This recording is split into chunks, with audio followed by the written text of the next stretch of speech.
them perfect for quick repairs on the go. Now it's easy to take the power of Flex Seal everywhere you need it, any time of year. From the toughest jobs to a simple repair, Flex Minis are always there. Now with Flex Minis, you can grab and go. Plus, they're freaking adorable. Flex Minis are lightweight, portable, and so easy to use. Fishing, hunting, or camping, now you can make quick, on-the-spot repairs during all your outdoor activities. Whether it's Flex Tape, Flex Glue, or Flex Seal, imagine everything you could do with Flex Minis. This is Fracture. Just upload an image, place your order, and it'll show up at your door, beautifully printed directly on glass. And this isn't just another frame, not just another canvas. This is new. This is a Fracture. Visit FractureMe.com and print one today. I'm feeling good. Make the most of your business card with Vistaprint. I'm feeling good. 500 standard cards start at just $9.99 with code BCNOW. I'm feeling good. Own the now with Vistaprint. Smart News. Let's make America great again. Yes, we can. Together. Download Smart News. Get news from all sides. See, I was right. First time for everything. Download Smart News for free today. Okay, here's the deal. Remodeling your home used to be a long-term goal, but your kids grew up way too fast. And sharing a bathroom with teenagers? Wake up, Dad. You needed that new bathroom yesterday, and don't have another 45 days to wait while the bank approves your loan. It's okay. Dial 833-449-CASH, and you can speak with a cash-out mortgage specialist who will personally try to help you close your new loan in under 20 days. That's 833-449-CASH. Make the cash call today. As more protests break out in Venezuela today, the U.S. journalist who was detained by the Venezuelan government is finally back home in Florida. Cody Weddle, we appreciate you being here. Thank you for joining us. This is an exclusive interview, so we appreciate that. Cody, tell us how the arrest went down and what happened afterwards. Well, it was Wednesday morning. It was about 6:30 in the morning. 6:30 in the morning. I was still asleep, and my doorbell rang. I actually thought it was the waterman delivering water. We get regularly bottles of water there. And I opened the door because I thought it was him. I have a gate and also a door. So I had opened the door, but the gate was still shut. And when I opened that door, I saw three armed men. They had rifles, they had handguns, and then there was also a woman there as well. And they gave me an order, and that order said I was under investigation for espionage, for extracting military equipment, and also for treason to Venezuela, and they ended up raiding my apartment. Now, you have been there since 2014 covering the events for news organizations. I mean, is there anything that you think triggered the arrest? What was responsible for it, or did they tell you? They didn't tell me specifically, but it started to become clear once I was taken to their headquarters. These were military counterintelligence officials, and I was later taken to their headquarters and held for many hours. Most of the time I had a ski mask over my head and was just in a room by myself. And when they started interrogating me, it started to become clear that they were interested in some reporting I had done about this current state of Venezuela's security forces. Of course, right now we have an unprecedented political situation there where we have one president, and we have two presidents basically, and one is trying to convince the armed forces to defect against the other and now support him. And I did reporting that showed that the rank and file members of Venezuela's security forces are suffering the effects of this economic crisis, of the humanitarian crisis. They're paid measly salaries, and I spoke to many members, a few members at least, of the security forces anonymously, and they all said that the rank and file are ready to see change in the country, but that they can't rise up in any way because the top generals remain with Maduro, and there is intense surveillance by people like these counterintelligence services. So they started asking me the contacts I had in the military, contacts I had with all types of security forces. So I think, although they never said it explicitly, I think that was perhaps the reason this all happened. Did they want specific names, and did you give those names to them? They did want specific names of people I had interviewed. I didn't give any names. I didn't have those names memorized. So I didn't hand over any information that would have compromised that, and didn't reveal any information that they didn't get from my phone. They went through all of the contents of my phone, my computer, but I didn't give them any extra information. No. God bless you. I'm sure their families are very appreciative of you not giving them names. Now, there's been a lot of talk about Cuban infiltration in the security forces of Venezuela. We know the relationship with Cuba's communist government and Venezuela's socialist government have been strong ever since Chavez and before. Did you see any indication that there were Cubans involved in your detention? Well, that was one of the first questions I got when I arrived at the Miami airport. Were the accents that I heard of the people who arrested me, were they Cuban or Venezuelan? And I heard only Venezuelan accents. I didn't run into any Cubans there or hear any Cuban accents in the where I was arrested. But certainly that's. We know that Cuba has been involved in the security, especially of President Maduro, and in general, the security in the armed forces in Venezuela. But it's something that is very vague, and we don't have a lot of information about that, or to what extent it exists in the country. Cody, we only have about 30 seconds left, but the country has 2 million% inflation right now. It's just hard to imagine. I've never known a government survive in hyperinflation like that. How long do you think the Maduro government can last? Well, it's hard to tell. He survived intense protests in 2017, but this definitely feels different, especially with U.S. sanctions on the oil sector. That will be huge, and it will have a huge impact on what he can do and the economy. But I think a transition is probably coming. It's hard to tell, but this is an unprecedented situation there for President Maduro, and it's really hard to see how he hangs on for much longer. So I would expect something at least to happen within the next year or a few months. Well, we're very happy that you weren't harmed by this experience. You seem in fine shape, so we're glad that you will be on to your next venture. Thank you for joining us, Cody. Appreciate it. Okay, thanks for having me. Meanwhile, the latest on the tornadoes all over. Really is fact-finding.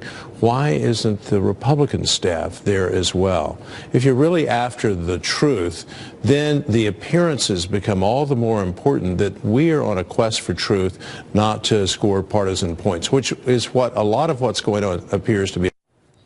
That's what former Whitewater Independent Counsel Ken Starr thinks. What's the White House think about President Trump's personal attorney, Michael Cohen, meeting with Democrat Congressman Adam Schiff's staff before his public hearing? Garrett Tenney is in our D.C. bureau with the latest on that. Hi, Garrett. Well, David, House Republicans have a lot of questions about those meetings, including whether they amounted to coaching a witness. Fox News was the first to report that Schiff's staff traveled to New York at least 4 times to meet with Michael Cohen before his public testimony last month, and met with him for more than 10 hours to discuss his testimony. 2 sources familiar with the matter told Fox News that Schiff's staffs discussed a wide range of topics, including the National Enquirer's catch and kill policy, American Media CEO David Pecker, and the alleged undervaluing of President Trump's assets, all of which were raised by Democrats during Cohen's public testimony. This week, Republican Congressman Mike Turner sent Cohen's legal team a letter demanding details about his contacts with Democratic staff ahead of his testimony, writing, "These questions are important for the public to understand whether or not they were watching witness testimony, a public hearing, or well-rehearsed theater."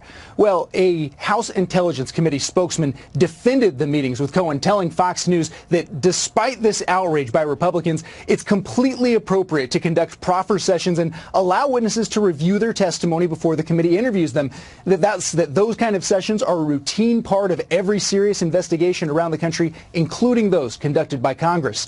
And a source also tells Fox News that Chairman Adam Schiff pledged to release the full transcript of Cohen's 8-hour testimony, and without providing additional details, said the transcript will vindicate Cohen and implicate others. David? Garrett, thank you very much. Well, amid all this, some Democrats renewing calls to impeach President Trump, regardless of what the Mueller investigation concludes. This last election was a calling. I mean, we saw record turnout in an election year where people wanted to elect a jury that will begin the impeachment proceedings. An unfit president can be impeached for those misdeeds that corrupt and harm society. I stand where I stood 659 days ago, and I will continue to stand until this president is removed from office. Former Whitewater Independent Counsel Robert Ray joins us now on all this. Good to see you. It doesn't take all that much to impeach a president, just a majority vote in the House. I mean, they could essentially do it tomorrow. You don't have to necessarily have an indictable offense to do it, do you? Well, not necessarily, right? It is a political act, which is the Democrats' call for impeachment. And notice, of course, that their position is changing.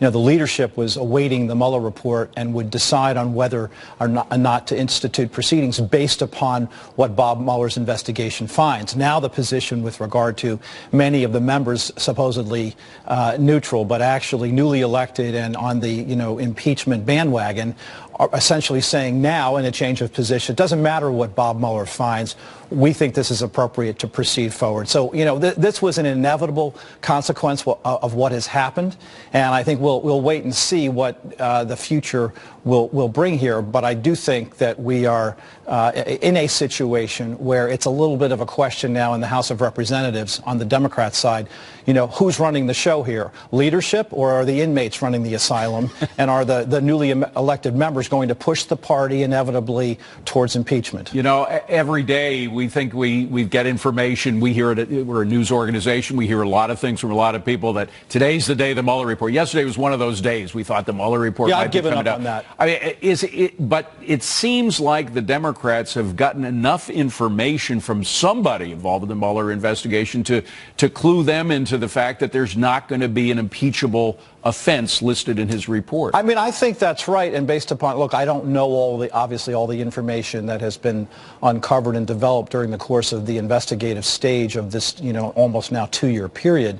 But what I do know from what I've seen publicly, if anyone seriously thinks that there's an impeachable offense as the result of removing the FBI director, I think they're dreaming. I mean, I think many people, legal commentators, including the Attorney General himself, have made apparent that that's not a sufficient grounds for impeachment because it's not sufficient in order to prove obstruction. Second, although Michael Cohen admits to campaign finance violations, he is and was, after all, the president's lawyer with regard to that. And the president has already signaled that he has a perfectly valid advice of counsel defense. Look, I relied on my lawyer to provide me advice with regard to following the campaign finance laws. That's why I have him in place in order to do these things lawfully. And he's now signaled essentially, look, I hired a bad lawyer. Well, and he seems to be proving it in public testimony. I mean, contradicting himself time and again on several different points, several key points, particularly on this idea of a pardon. Well, on the dangling of the pardon issue, I mean, I don't know what kind of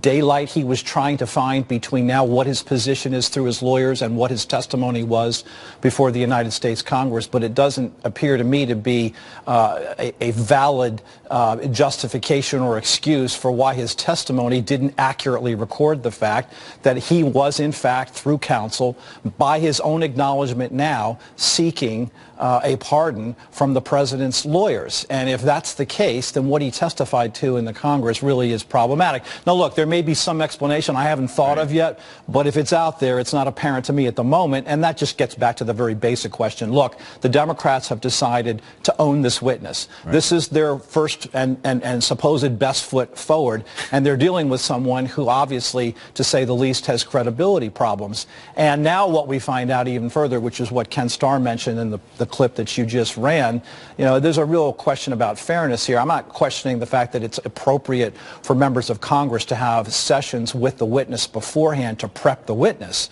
What I am questioning, and what Ken Starr questioned, is, that ought to be a bipartisan function where both sides get an opportunity to find out information beforehand, not a one-sided process. Plus, it was a long training session. Apparently, it went on for 7 hours where they were coaching what would be their witness. But even with all that coaching, right, he came out with information that, on the one hand, was contradictory to other stuff he said under oath, and on the other hand, wasn't pushing their cause, for example, saying there was no collusion. Well, and this is why prosecutors in general, not just talking about impeachment matters and matters before the Congress, but just in general with regard to prosecution, are so careful about cooperating witnesses, particularly cooperating witnesses who have a credibility issue and a truthfulness issue, which this witness clearly Well, does. and it's not just this witness. There's so many of the witnesses that we have seen brought forth from the Democrats who have had credibility problems. If Michael Cohen is the best they have, what does that say about the others? And do you think they'll continue to roll out these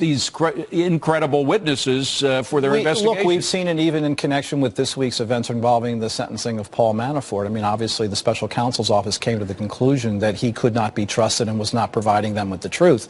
And that's all well and good, and the Democrats have made much of that. But it sort of leaves you with, again, here's a witness that you were applying pressure to by way of prosecution on unrelated crimes in order to gain the witness's cooperation, and that witness is not being cooperative and not being truthful with you. It's got to be a quick question or quick answer to the question, what about the Southern District of New York? The one thing that Cohen did say that intrigued a lot of people on both sides was the suggestion that he's a cooperating witness in the Southern District investigation. I hear that. I'm concerned about it for a number of reasons. One is, I mean, if people really think that the Southern District of New York investigation is going to continue as sort of the stalking horse for the perpetuation of the Mueller investigation, I think that's unrealistic. I think there are also legitimate constitutional concerns about a U.S. Attorney's Office just wandering off and investigating the president's pre-presidential finances. I mean, I think there's time enough for that to occur, and it can occur after the president leaves office. I don't think the statute of limitations is a bar to a successful investigation if there really is something there. But to conduct that in the middle of an administration with regard to pre-presidential conduct, I think it raises some serious constitutional questions, and it may well have to be reined in by the Department of Justice in Washington. By the way, any guess as to when the Mueller investigation will conclude? My only signal was, and again, this is tentative, that I understood from his own comments that Deputy Attorney General Rod Rosenstein planned to leave sometime in mid-March, and that he would only do so once he was secure in the knowledge that the Mueller report had been delivered to the Justice Department. Now, that was probably an estimation on his part. Mid-March is next Friday. So, I mean, my guess is that we may well see it sometime next week, but again, we've been wrong before. It's only a guess. My hope all along was that this would conclude within the first quarter of 2019, because I think it's in the best interest of the country that it do so. We're already now in an election cycle, in a presidential cycle that has begun. I think it would be best for everyone that we have the benefit of those findings. They are delivered up to the House, and then we proceed along with the election cycle. Robert Ray, wonderful to see you. Nice to be with you. Thank you for being here. Appreciate it. Well, Wall Street and Main Street excited about the bull market turning 10 today, but could new plans from progressive lawmakers end the longest bull run in history? Susan Lee, Rochelle Ritchie, Rebecca Walser, and Steve Forbes. So, Susan, first of all, I don't know if you know who Willie Sutton was. No. Willie Sutton was a bank robber, and he was asked, why rob banks? He says, because that's where the money is. I mean, I'm thinking that's why they're taxing Wall Street. That's where the cash is. It's very anti-American, I think, because this country is based on innovation. It's based on financing and markets. And if you're going to tax every stock and derivative and bond trade, you know who that hurts at the end of the day? It hurts average Americans, because most of our 401ks and our pension funds is what's going into the markets right now and drives the liquidity that you see day in, day out. And Rochelle, the people, the wealthy people who Democrats want to tax more, squeeze more, are already paying an inordinate amount of the overall percentage of their income in taxes. And even Governor Cuomo, Democrat Governor Cuomo, is not known as a conservative, said a couple of weeks ago, he talked out loud about taxing the wealthy too much, saying we need these people in the state in order to pay the bills. So are people shooting themselves in the foot? He's absolutely right. And I'll be the first to say that I am not big on taxing the wealthy. I don't think that more than they already are. I think that Democrats need to focus on programs that put people on a path to generational wealth instead of continuing to fund programs that put people on a path to generational poverty. And I think that is the issue that I have when we keep hearing, oh, we're going to tax. You can't tax your way out of the economic crisis that middle Americans or lower income Americans have. I think you have to find a way to put these people on a path to where they don't need these social programs. And it seems that these taxes are simply just a way to keep funding those same issues. On the other hand, Steve, there's some poster children in terms of wanting to tax the rich and rich companies in particular. Amazon is the number one poster child because they didn't pay any income tax or corporate tax. And some people would say, well, that's because there's so many deductions that people take advantage of. If you just got rid of all those special deductions and deals, had a flat tax at a lower rate, that's the solution. I suspect you've heard about this before. I'm going to look it up now. This is Mr. Flat Tax, by the way. But no, I think the whole thing of if you make it, you pay it is something that we should adhere to. Just one little statistic, David. The top 1% of income earners in this country, when we had 70% tax rate, paid 18% of federal income taxes. Now it's about half that. The top 1% pay 40% of federal income taxes. If you want to tax the rich, simplify the code, lower those rates, and by golly, with the prosperity, they pay more, and they don't spend time trying to hide it. And Rebecca, it is simpler. We all want a simpler tax form, and that was the one part of the tax deal that really didn't come through at all. At first, they said it was going to be a simplified tax code. It's not that much simpler. In fact, many people are wondering how to fill out their forms before April 15th. What about going to Steve's measure? Steve's been touting a flat tax for decades now. Why doesn't the Republican Party get behind it? Well, I'll tell you that people will say it's because they have corporate welfare and they have their crony capitalism, and so they'll say that. But I disagree, and I want to point out on the tax front, if we look at the left, and certainly the skew to socialism in the left, they're talking about Denmark. Let me just give you an example. Denmark, Norway, and Sweden, they almost have a flat tax. So in Denmark, if you make the equivalent of $60,000 US, you're paying 60% to the federal government of Denmark. So let's just be clear, when we're talking about tax policy and socialism, which is what Medicare for All and these programs are going to, 44% of our country paid no federal income tax last year. 44%. Right. And so if you're making $60,000 a year under Trump's tax plan, I call it a beautiful tax plan, you're hardly paying at all. You're less than 12% effective rate, 8% effective rate. Let's put the Denmark system in, and we're all paying 60% at $60,000, and let's hear how that free program goes over. And of course, then there are the hidden taxes with a value-added tax. If anybody's gone to London over the past couple of years, you realize you're paying twice as much for everything over there than you are in Manhattan, which is already expensive. I lived in London and that's because for a while. Value-added taxes is the only way they can pay for their socialized medicine. Right, and it's 55% income taxes. That hurt me. So I don't. If you're going to pay for health care, you want to pay for the best system, and that's kind of what you have here in the U.S. and this private health care system. If you want to go with socialized Medicare, you're going to be waiting for a while. Doctors have site there. Senate Armed Services Committee member Mike Rounds is not surprised. Senator, thank you for joining. Why are you not surprised? North Korea requires, in order to maintain their regime, they believe that they have to have nuclear capability. Okay, we're having a little difficulty with your signal right now. If you can still hear me, my question is why? Yeah, I'm sorry for interrupting. We're kind of breaking in and out of your feed, but I'd like to ask you: Would Kim, the head of North Korea, the dictator there, would he be free to do this without approval of the Chinese government? I don't believe so. I think China has to decide that it's in their interest that North Korea eliminate their nuclear weapons. I don't think they're there yet. I think they're playing the game. I think we're in trade negotiations, and they will use their position between North Korea and the United States to barter for better trade positions, but at the same time recognize that they could very well help us in our negotiations with North Korea. North Korea is not doing anything without permission from China. So if that's true, if in fact they're playing North Korea to help them in our trade negotiations, do you think they played a role, the Chinese played a role in Kim's strategy with Trump in Vietnam? Good question. Once again, I think North Korea made an offer, and I think the president, to his credit, said, I will walk away from a bad deal. And I think that's what you saw. I think they made a demand. And the president said, I'm not in the business of accepting bad deals. And the fact that he told them no may very well strengthen our hand in the future. Well, clearly what we plan to do in order to hit back for their refusal to really negotiate in good faith is ratchet up the maximum pressure against the North Koreans even more. But if the Chinese are behind anything they say or do, maybe that won't help.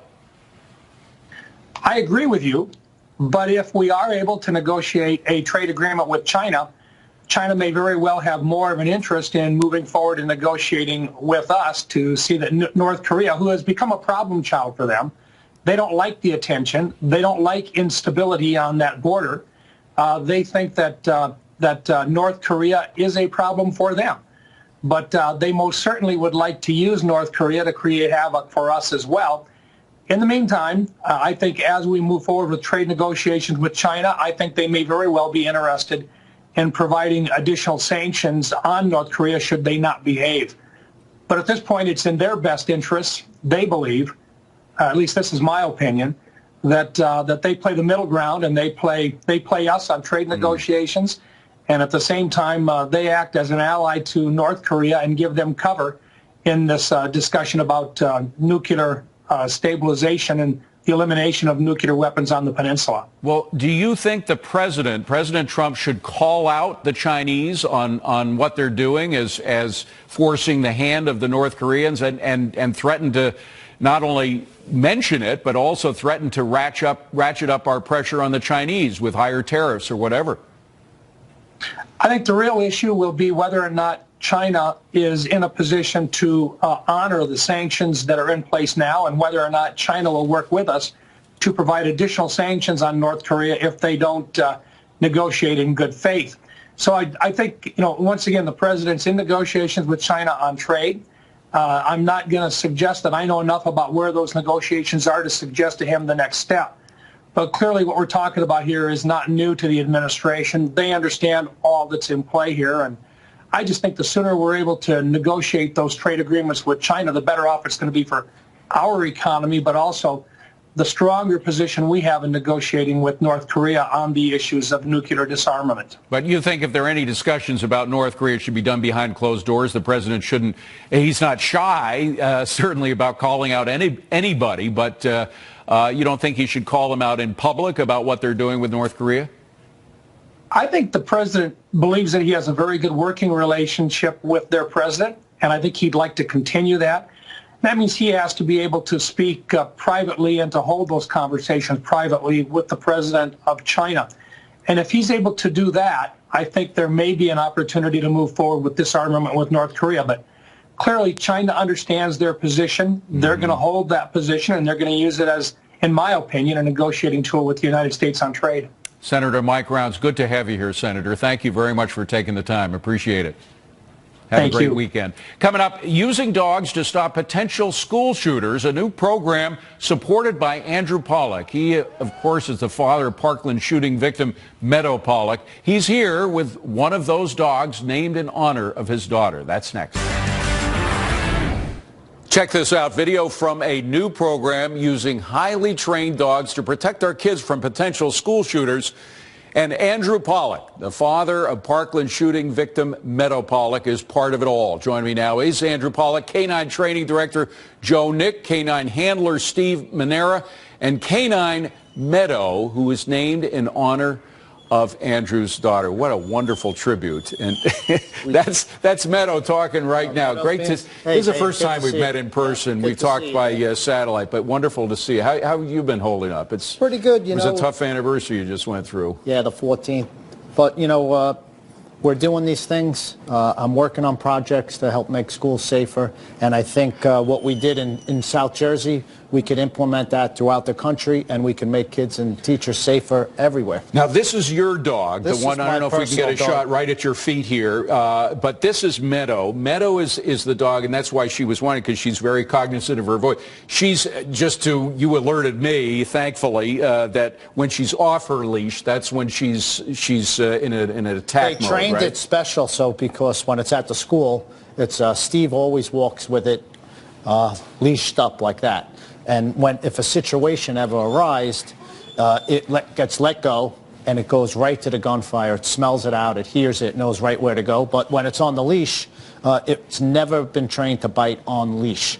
So there can never be an accident wherever the dog is. Now, how many schools is this in right now across the country, the idea of using canines to protect kids? Well, right now, it's our first school we're doing in South Jersey. It's where Joe lives. We're very fortunate with that school district and a superintendent that understands what it's like to keep our kids safe. So it's the first school, and I think it's going to be the first of many. We're going to show you some videos, and I think something like this could be implemented throughout the country, and it's not limited to schools. It could be at malls, it could be at a church, a temple, anywhere where there's a large amount of people. Yeah. You could have a dog like Meadow trained in an active shooter. We've been running the videos, and you can keep running them if you want. But now, how many dogs do you have in a school, and how many handlers would you need in addition to each dog? Well, right now in the school in South Jersey, Steve is the one handler at the school, and he works with Meadow approximately like 4 days a week at the school, and he's on patrol. Steve, have you had any instance where you've had to unleash Meadow? No, not as of yet, just during training. Thank God. Yeah, yeah. And how accommodative are the school officials? Because I know not all school officials go along with this. Sure. Go ahead. Go ahead, Steve.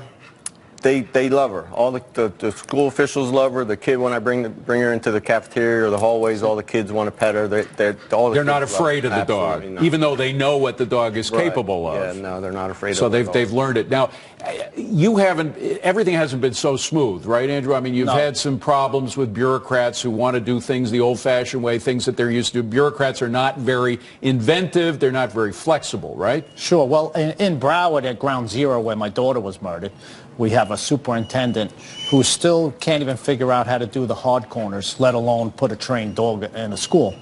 So, you know, it's a process. And this dog, like here, the way it's trained, it's just incredible to see it in action. And just seeing what happened in Broward with the so many failures of humans, you know, like 7 deputies that were hiding behind cars, 1 hid behind a wall. With a dog like this at a school, it'll never happen. This dog will never cower to gunfire, which happened with my daughter, where she was on that 3rd floor waiting for help, and no one came and helped her. But if there was a dog like Meadow, he reloaded 5 times, Dave, inside the building. So anytime a shooter's reloading, that's when the dog could stop him. But it'll go even if he's not reloading. That's how good these dogs are. And the main thing is, you know, they're trained over and over again, so many repetitions, that you know that dog will never fail or cower when it hears gunshots. And that's that's important to me. Yeah. And by naming the dog Meadow was a fighter, my daughter. So at first, I was a little skeptical about the name. You know what I mean, about naming it Meadow. I'm going to name a dog Meadow after my daughter. But Meadow was a fighter, and she'd want kids and teachers to be safe. And that's Meadow's right there. Meadow, the canine, has the heart of a fighter. And that's what you want out of school. Joe, how long does it take to train a dog to do this? So this program is not like a police dog. It's a school dog. It took us, with all the training, it takes about 8 weeks, 10 weeks, believe it or not. The dog is only trained inside that school to respond to an active shooter. It also responds to smelling gunfire, ammo, and guns. That's the 2 phases, sir. Unlike a police-trained dog that we have to put through a lot of 25 weeks of training, it's not simple. It's just the tactical way that we have invented of the training for this dog through the program that makes it a lot easier for us. And remember, the kids have now looked at that dog. Right. It's training for the kids as well as the dog. It is trained for the kids. That dog, when that dog goes into schools, the school that took that dog in, we spoke with the kids, this dog is here to protect you, to possibly save your life. That's it. The kids have looked at that dog like, oh, she's like an inspiration. You hear the kids say, here comes Meadow. You hear the kids look up to her. It's almost like a soothing effect. And again, sir, it's just another way or layer of security for a man or a school to fix some of these problems. That's what... You do this in addition to other stuff. How, we talked about this before, but everything hasn't gone smoothly for you. You've had to deal with a lot of resistance from a lot of people, mostly bureaucrats, but some people have problems that you think actually might have led to the shooter coming into the school to begin with. How goes your fight beyond just the dog program? How goes your fight at trying to stop the hesitation that prevented the steps from being made that would have stopped the shooting to begin with? Well, that's where it comes to ideology of people, of putting away their agendas and putting kids and teachers first. And in Broward, it's been a problem, but we're working on it. But I put my efforts into other areas where I could make a difference and where Meadow would want me making a difference. And that's why I put my focus into these dogs. But what's other important is tell them how you train Meadow for the gunpowder, where it would need a metal detector, where she could sniff out gunpowder and guns. What we did was, sir, there's a dog out in the United States now called a vapor dog. We took some of that same type of training. It smells odor as a person's moving. Steve can go into his own school. Steve and his dog Meadow. She can smell gunpowder. If she smells it, she starts to look and take Steve to it. She does not engage it. She only engages an active shooter by the weapon. But firing of the weapon. But before that, she can smell it. Indicate to Steve in advance if someone tried to sneak something in. They're showing him right now. He's searching a locker right now, Steve, and she's going to signal that there's a gun in the locker. There you go. So that's terrific. Just, you know, the way society is, none of us would want to have to do this, but they leave us no choice that we want to better protect our kids and teachers, and this is what we're doing, and this is something that could be implemented throughout the whole country, Dave. What a wonderful, wonderful tribute to Meadow. Thank you very much. Andrew, Joe, appreciate it. Thank you. Steve, thank you very much. I won't shake Meadow's hands because I don't know what she's going to do, but this is your dog, and it's a sweetheart.